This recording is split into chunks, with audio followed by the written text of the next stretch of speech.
आ गया वो दिन जिस दिन हमें जाना था अपनी जर्नी पे, मीन्स महाकुंभ। और हम करने लगे अपनी तैयारी जाने की। कपड़े वपड़े पैक करना, बैग पैक करना, खाना लेना, सारी चीज़ें हमने कर चुके थे बैग में पैक।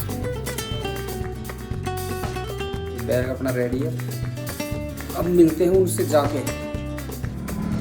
बस के पास जाने के लिए हमें जाना पड़ेगा सबसे पहले मेट्रो स्टेशन, उसके बाद जाना पड़ेगा अपने गंतव्य स्थल पे। तो वहाँ जाने के लिए हमें ज़रूरत पड़ेगी कोई ना कोई साधन की, इसलिए भाई हमने उबर बुक की है। और उबर में हम तीनों जा रहे हैं, आगे मिलेगा निरंजन, फिर वहाँ से तीनों मिल के जाएंगे। बोर्डिंग पॉइंट है हमारा अक्षरधाम से।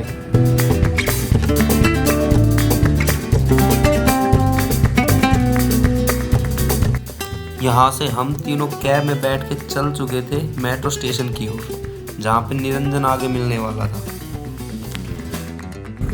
गाइस गाड़ी में बैठ चुके हैं भाई, अब जा रहे हैं मेट्रो स्टेशन। मेट्रो स्टेशन से पहुँचेंगे अपने बोर्डिंग पॉइंट पे।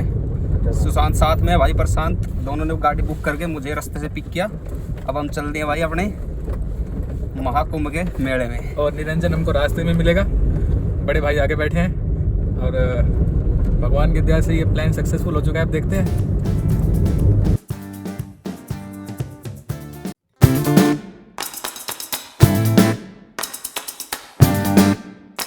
और वहाँ जाने के लिए मैं बहुत ज़्यादा एक्साइटेड था, क्योंकि मैं पहले कभी कुंभ गया ही नहीं था। ना हरिद्वार, ना नासिक, ना उज्जैन, ना प्रयागराज। तो फर्स्ट टाइम मैं जा रहा था प्रयागराज।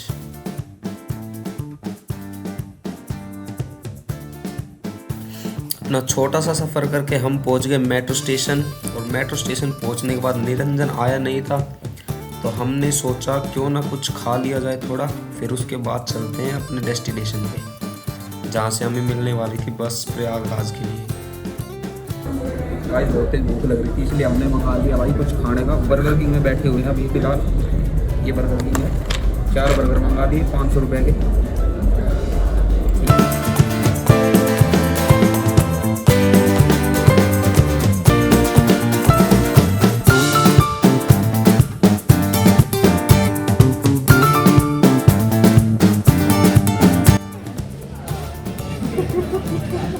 भाई निरंजन आ चुका बहुत देर से दुखी होते हुए। भाई निरंजन कहाँ पहुँचेगा तू?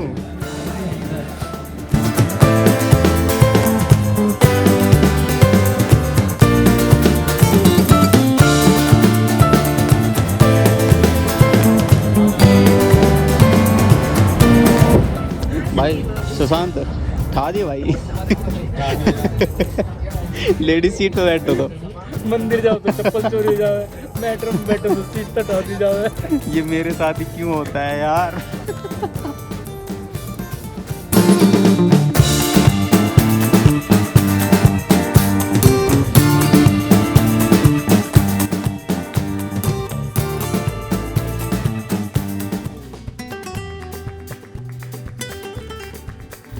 डेढ़ घंटे के सफ़र के बाद हम पहुंच गए थे अपने गंतव्य स्थल पे। और थोड़ी देर वेट करने के बाद हमारी बस भी आ गई थी। और बस में अपनी जगह ढूंढ के बैठने के बाद हमने कर दी अपनी यात्रा स्टार्ट। गाइस अभी आपने बस हमारी देखी कि कितनी साफ़ सुथरी है। अभी हम बस में बैठ चुके हैं और ड्राइवर से पूछ के आया मैं, तो ड्राइवर ने बताया कि 2 बजे के आसपास आगरा रुकेगी। आगरा रुकने के बाद वहाँ खिला पिला के फिर सीधा रुकेगी प्रयागराज में। प्रयागराज में भी एक मलाखा तो रहा पड़ता है, वहाँ पे रुकेगी बस। वहाँ से हमें ट्रैवल करना पड़ेगा 15 से 30 किलोमीटर, या तो ऑटो ले लेंगे या फिर बस। फिर वहाँ पे जाके सीधा स्नान करेंगे, फिर देखेंगे मंदिर। मंदिर के बारे में भाई हमें सुशांत बताएगा। भाई स्नान करने के बाद हम जाएंगे नाग वासुकी मंदिर, लेटे हुए हनुमान जी, अक्षयवट और पातालपुरी, और ऐसे 2-3 मंदिर और हैं, है ना। तो वो सब जितना कवर हो सके हम उतना कवर करेंगे, और मिलते हैं नेक्स्ट वीडियो में। गाइस जैसा कि बोला था कि भाई 2 बजे यहाँ पे बस रुकेगी, यहाँ पे बस रुकी है। तो अब खाने पीने के लिए उतरे कि क्या खाए पिए। ये देखो भाई, और चलते चलते सिर में दर्द हो गया थोड़ा सा।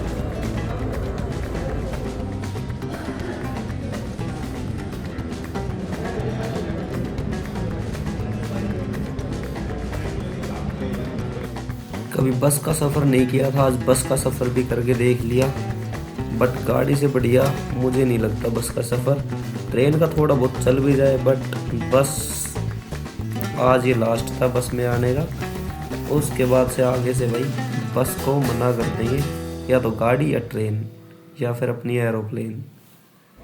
गाइस रात के 10:30 बजे निकले हुए, अब पहुँचे दिन के 3 बजे, अगले दिन के 3 बजे। वैसे टाइम था हमारा उतरने का 9 साढ़े 9 का, और अब पहुँचे भाई।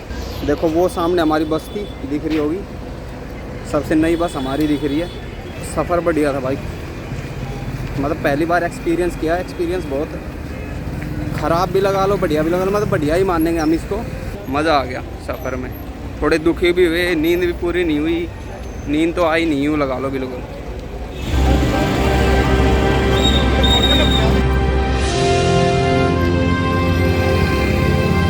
गाइस हम देखो इस ऑटो में चढ़ने वाले हैं, उधर देखो बेटे, इस ऑटो में चढ़ने वाले हैं। इट हैपन्स समटाइम, जो हम काम करना नहीं चाहते बट वो करना पड़ जाता है मजबूरी की वजह से। अब यहाँ पे भी हमारे साथ मजबूरी थी कि हम जाएं तो जाएं किस में, पर चल भी यही रहे थे तो करना पड़ा मजबूरी में ये काम। ऐसा नहीं है कि हमें मज़ा नहीं आया, मज़ा आया, एक नया एक्सपीरियंस जुड़ा ऐसी सफारी में बैठने का। आइए भाई पापा में आओ। बहुत नया एक्सपीरियंस है हमारे लिए, ठीक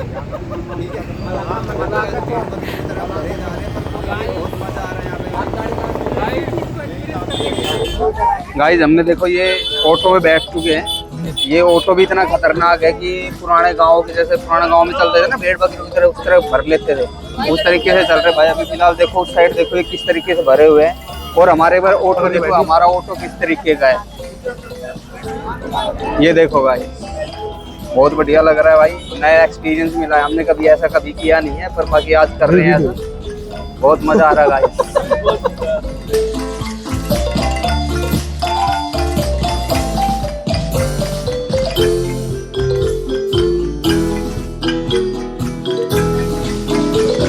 गाइस देखो ये जगह है जहाँ पे बसें सारी आके खड़ी होती है, और बिल्कुल खुला मैदान है यहाँ पे भाई। वहाँ पे उस साइड हरियाणा रोडवेज भी खड़ी हुई है गुरुग्राम की। उस साइड देखो भाई, वो हरियाणा रोडवेज अपनी गुरुग्राम लिखा हुआ है, हरियाणा रोडवेज भी आई हुई है यहाँ पे। और सारी बसेस जो भी है, वोल्वो या फिर कैसी भी, सारी यहीं पे होती है, ठीक है। अब चलते भाई संगम वाले मोड़ में, ठीक है भाई।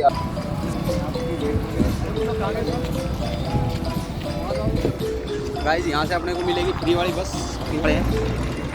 कहाँ पे जाने वाले हैं भाई? संगम। हाँ संगम पे लेके जाएगी ना फ्री वाली बस सीधे। ये शटल सेवा इधर ही भाई, शटल सेवा में जाने के जाते हैं बिल्कुल मुफ्त। यहाँ पे योगी जी ने फ्री बस चला रखी है, एंड हमने सोचा है कि उसी बस से जाते हैं, क्योंकि बाइक वाले और जो भी प्राइवेट व्हीकल्स है वो बहुत ज़्यादा चार्ज कर रहे हैं। तो हमने सोचा थोड़ा सा पैदल चल के बस के हेल्प से हम वहाँ पहुँचे। ओनली 7 किलोमीटर भाई, 250। ओनली 7 किलोमीटर के लिए ये ले रहे हैं 250 सॉरी।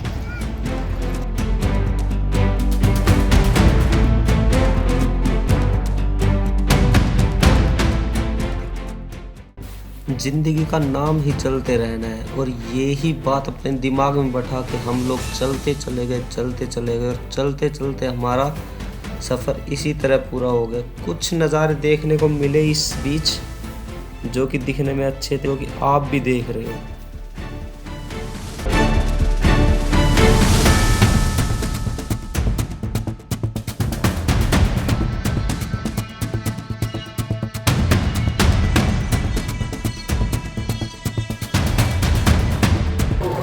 ये देखो गाइस, ये है मेन द्वार, ये गाइस वो माला, बहुत सारे रुद्राक्ष होगी भाई। टाइम हो रहा है 8:16। अभी यहाँ पे चल रही है शाम की आरती, उधर देखो उस साइड है। जब हम घाट पे पहुँचे तो गंगा माँ की आरती चल रही थी। अब तो बस ऐसा लग रहा था कि बस सुकून यही है और कहीं जाने का मन नहीं था। गंगा जी की आरती के बाद हम निकल चुके थे एक कमरा ढूंढने। कमरा तो यहाँ पे मिलता नहीं, ना कोई होटल मिलता, तो हमें कुछ ना कुछ पिछली बार की तरह यहाँ पे भी कॉम्प्रोमाइज़ करना पड़ता।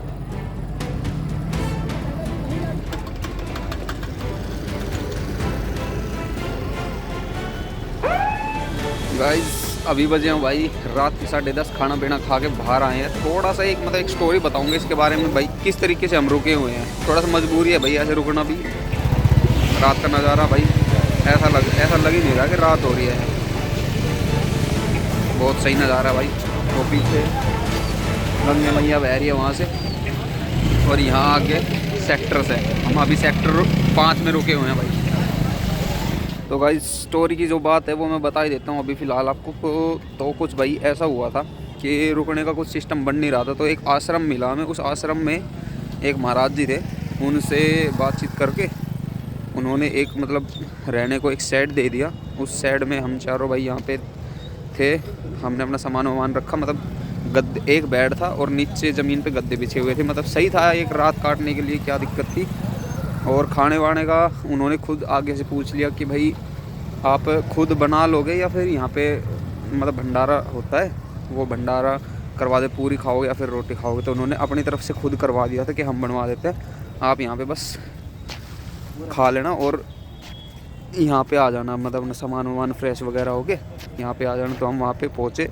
तो मतलब जैसे एक मतलब पुराने टाइम में जैसे एक स्कूल होता था ना, तो उसी टाइप से हमें जैसे लाइन में बैठा दिया। एक मतलब जैसे भंडारा करते हैं ना, भंडारे में लाइन से बैठा देते, उस तरीके से यहाँ पे बैठाया था। तो मतलब खाना भी बहुत अच्छा दिया था, बहुत सही था। और ये भी ऐसा भी नहीं कि आपसे कुछ चार्ज लेंगे, अपनी तरफ से जो आप देना चाहो वो आप दे सकते हो यहाँ पे। तो ये थोड़ा सीन था हमारे साथ। इस तरीके से हमने कुछ हमारा स्टे हुआ यहाँ पे आश्रम के अंदर। तो गाइस रात का नज़ारा आपको कुछ ऐसा मिलता है कि यहाँ पे पुलिस भी घूमती रहती है, एक नहीं 2-2 गाड़ियाँ, मतलब हर एक सेक्टर में। नज़ारा कुछ आपको ऐसे देखने को मिलता है, लाइटिंग वगैरह हर जगह। 10:30-11 बजे का टाइम हो रहा है भाई। तो आप देख सकते हो कितनी चहल पहल है मार्केट में भाई। ये देख रहे हो ना, अभी थोड़ी देर पहले आपने वो देखा था, जैसे अपना IIT बाबा है ना, उसी तरीके से एक रॉकेट बाबा है। उन्होंने ये आश्रम बनाया हुआ है। यहाँ पे देखो अंदर की साइड वो बंदे सो रहे हैं, ठीक है। इसी तरीके से आप यहाँ पे सो सकते हो, अपने रह सकते हो, खाना पीना अपना खुद कर सकते हो, ठीक है। अपना सामान ले आओ, जैसे कंबल चादर वगैरह, ये नॉर्मल चीज़ें तो आप ला ही सकते हो, क्योंकि सर्दी का टाइम है, इतनी सारी चीज़ें कोई नहीं देगा। तो अपना नॉर्मल बेसिक सामान आपको खुद लाना पड़ेगा, ताकि आप एक अपना खुद रह सकते हो। क्योंकि भीड़ इतनी ज़्यादा है यहाँ पे, अपना सिस्टम खुद दूसरा आपका संभाल नहीं पाएगा, तो आपको खुद देखना पड़ेगा अपने बारे में। यहाँ पे ऐसा लगता ही नहीं गाइस कि आप रात को घूम रहे हो, बिल्कुल नया सा सिस्टम दिखता है यहाँ पे। मतलब बिल्कुल जैसे दिन का सिस्टम होता है ना, वैसा दिखता है। रात वाला हिसाब किताब तो लगता ही नहीं है यहाँ पे। आँखों में भाई नींद दिख रही होगी, कितनी तगड़ी नींद भरी पड़ी है। रात को 2 बजे उठे हैं, 2 बजे उठ के फिर जा रहे हैं संगम घाट पे। वहाँ पे जाके अपने स्नान करेंगे, स्नान अपना वहीं हो जाएगा, क्योंकि अगर दिन में गए तो फिर भीड़ ज़्यादा हो जाएगी। इसलिए भाई जल्दी पहुँच रहे हैं ताकि दिक्कत ना आए भाई। ब्रह्म मुहूर्त में नहा लेते हैं तो अच्छा रहता है। सर्दी बहुत ज़्यादा है सुबह का टाइम भाई यहाँ पे, पर दिन में बहुत ज़्यादा गर्मी हो जाएगी। किसी में जुनून पढ़ने का होता है, किसी में जुनून आगे बढ़ने का होता है, किसी में जुनून कुछ बनने का होता है। और ऐसा जुनून हमारे अंदर था कि हमें सुबह उठ के संगम घाट पे स्नान करना था। और उसी जुनून ने हमें उठा दिया सुबह 2 बजे। और 2 बजे उठ के हमें लगा कि हम अकेले होंगे जो 2 बजे उठ के संगम घाट पे स्नान करने जा रहे हैं। बट आगे जाके देखा भीड़ हमसे भी ज़्यादा थी, जितना हमने सोचा था सोच से ज़्यादा।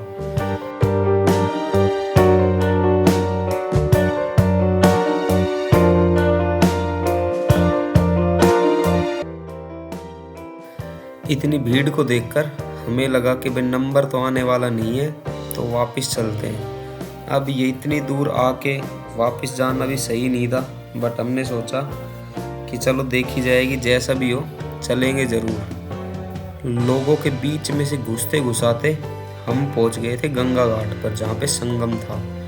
वहाँ पे हमने थोड़ी जगह बनाई, जगह बना के स्नान किया, फिर स्नान करके हम आ गए बाहर। गाइस हम लोग स्नान करके भाई, यहाँ पे वैसे तो भीड़ बहुत ज़्यादा थी, हम स्नान करके यहाँ से निकल चुके हैं भाई। हमने त्रिवेणी घाट में दर्शन कर लिए हैं, बट भीड़ बहुत ज़्यादा होने के कारण वो चीज़ हम दिखा नहीं पाए। भीड़ बढ़ती जा रही है, जैसे दिन बढ़ रहा है वैसे भीड़ बढ़ रही है। अब निकल रहे भाई नहा धो के बड़े बजरंगबली के मंदिर में।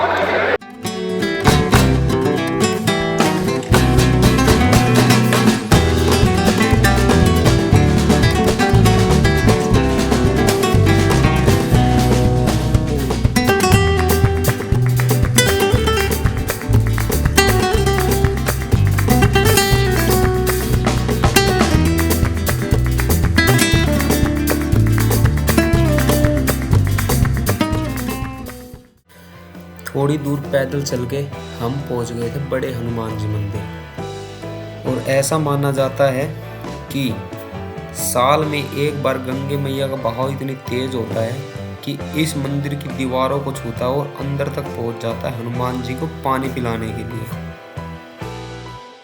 थोड़ी सी मशक्कत करके भाई भीड़ भाड़ को साइड में करके हम पहुंच चुके हैं बड़े हनुमान जी मंदिर। ये देखो भाई साइड में अभी यहाँ अंदर जाने वाले हैं।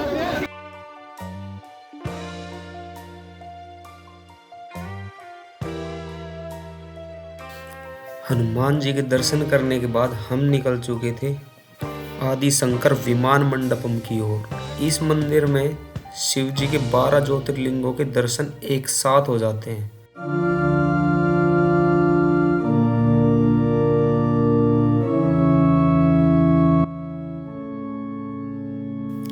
मंदिर से 100 मीटर की दूरी पे एक डिजिटल महाकुंभ भी है, जहाँ पे जाके आप यहाँ पे प्रयागराज का मेला क्यों लगता है, किस वजह से लगता है, वो सारी चीज़ उसमें दिखाएंगे। ये वो डिजिटल महाकुंभ एक्सपीरियंस सेंटर है जहाँ पे एक पूरी कहानी बताएंगे, मतलब डिजिटली एक कहानी बताएंगे आपको, जिसमें आपको पता लग जाएगा कि कैसे ये शुरुआत हुई थी महाकुंभ मेला लगने की। एक छोटी सी कहानी मैं बताता हूँ इसके बारे में। महर्षि दुर्वासा की श्राप की वजह से देवताओं की शक्तियों का नाश होने वाला था। यह कहानी प्राचीन काल की है। महाकुंभ की कहानी तब शुरू होती है जब भगवान विष्णु के कहने पे सागर मंथन होता है, इसलिए यह सागर मंथन हुआ अमृत के लिए। सागर मंथन हुआ था क्षीर सागर में। यह काम देवता अकेले नहीं कर पाते, इसलिए उन्होंने साथ लिया असुरों का, और असुर भी अमृत के लालच में आके तैयार हो गए। तब शुरू हुआ महान समुद्र मंथन, और यह मंथन चला 1000 साल तक। मंथन के लिए मंदराचल पर्वत को मथानी बनाया गया और नागराज वासुकी को रस्सी।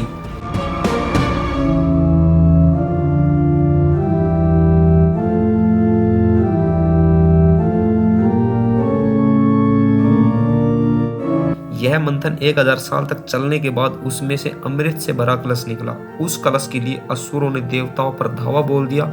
उस दौरान इंद्र का पुत्र जयंत कलश लेकर भाग जाता है और असुर उसके पीछे भागते हैं। अमृत को बचाने के लिए देवता सूर्यदेव, चंद्रदेव, बृहस्पति और शनिदेव भी भागते हैं। ये सब चलता है 12 दिनों तक, जो धरती पर 12 साल के बराबर होता है। इस दौरान कलश से 4 बूंदें अलग अलग जगह पर गिरती हैं। वो जगह है उज्जैन, नासिक, हरिद्वार और प्रयागराज। इसलिए हर 12 साल के बाद अलग अलग जगह पर कुंभ का मेला लगता है, और सबसे जो मेन और पवित्र माना जाता है वो है प्रयागराज कुंभ का मेला। तो ये थी महाकुंभ की कहानी कि महाकुंभ का मेला क्यों लगता है और इतने साल बाद ही क्यों लगता है। तो अब हमारा लास्ट मंदिर बचा हुआ था नाग वासुकी मंदिर, जो कि सबसे अहम था। उसके बिना हमारे कोई भी मंदिर के दर्शन पूरे नहीं होते। तो अब हमें जाना था वहाँ पे।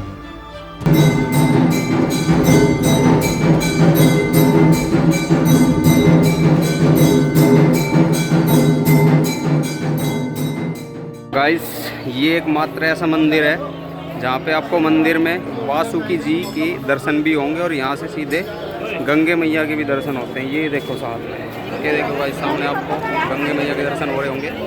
और ये सामने है भाई नाग वासुकी जी का मंदिर। पूरा मंदिर कुछ ऐसा दिखता है।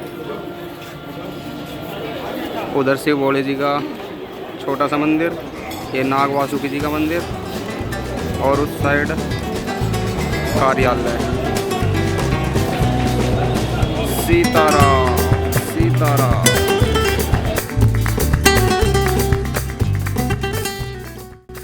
तो ये थी मेरी लाइफ की महाकुंभ की सबसे पहली यात्रा, और भाई बहुत अच्छा एक्सपीरियंस रहा यहाँ आने का।